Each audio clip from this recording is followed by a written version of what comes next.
Okay, from the Holy Grail of Wisdom Quotes by me, Pete Rogers. We're going alphabetical order. This is Edgar Allan Poe. Edgar Allan Poe is an American poet. The guy was a genius. He had a tremendous lyrical beauty to his poems. And the modern person who reminds me the most of Edgar Allan Poe is Eminem. So, of course, Eminem, he has the appearance, he's just a scumbag. My kid was listening to Eminem, gosh, this was a long time ago, 15 years ago, something like that.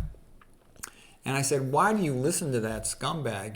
Turn that off. If Van Gogh had to listen to that, he would cut off his other ear. And my kid's like, no, Dad, Eminem's a genius. You should study him. So I started studying the poetry of Eminem, and it really is genius. He's genius level poet. He might be stupid scumbag at everything else, but he's a genius level poet.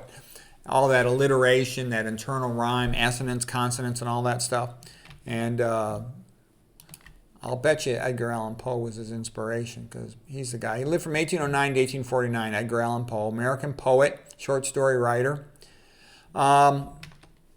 His real life story was pretty sad. A lot of the women in his life, they died from tuberculosis. I haven't studied him recently lately, but it was something like his mother, his wife, and it was just like real sad.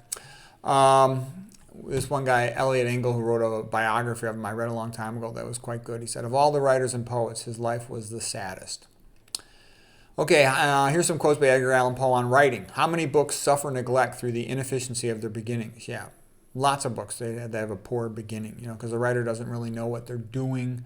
Sometimes, you can tell a book is no good if it just starts out as a sales pitch. Or if it, and it depends on the story. Sometimes you just got to give him time. Anyway, Edgar Allan Poe. If a man deceives me once, shame on him. If he deceives me twice, shame on me. A short story must have a single mood, and every sentence must build towards it. Every plot worth its name must be elaborated to the denouement before anything be attempted with the pen. It is only with the denouement, the ending, constantly in view that we can plot its indispensable air of consequence or causation by making the incidents and especially the tone at all points tend to the development of the intention. So what he's basically saying is before you write a short story or a novel, you have to know the ending first and you can plan your way back to the beginning. And, Gone with the Wind, that's what Margaret Mitchell said. You have to have that ending clear in your mind before you write the beginning of it. Okay, Edgar Allan Poe. All works should be short, readable in one sitting, because that makes it easier to create an emotional effect. Okay, poetry is the rhythmical creation of beauty in words. True poetry is word music. All right, that which you mistake for madness is but an over-acuteness of the senses. To observe intently is to remember distinctly. Okay, and then one of his good short stories was The Telltale Heart.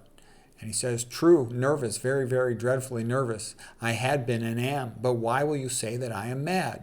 The disease has sharpened my senses, not destroyed, not dulled them.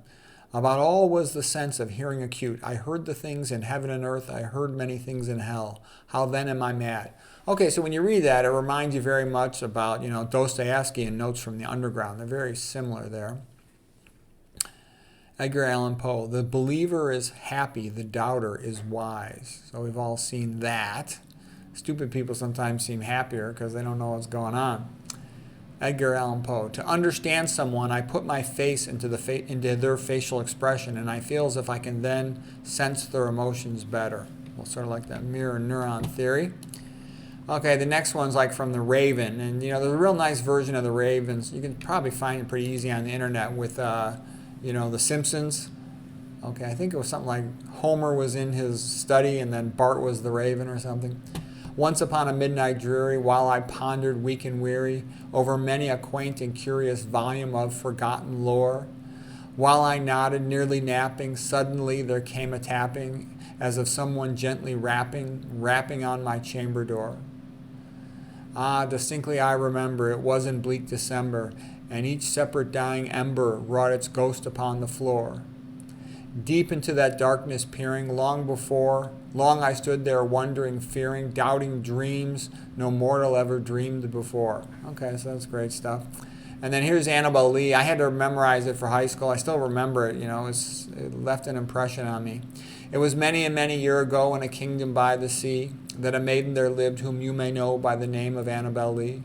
And this maiden she lived with no other thought than to love and be loved by me. I was a child and she was a child in this kingdom by the sea, but we loved with a love that was more than love, I and my Annabelle Lee. So anyways, yeah, it's beautiful. It's great.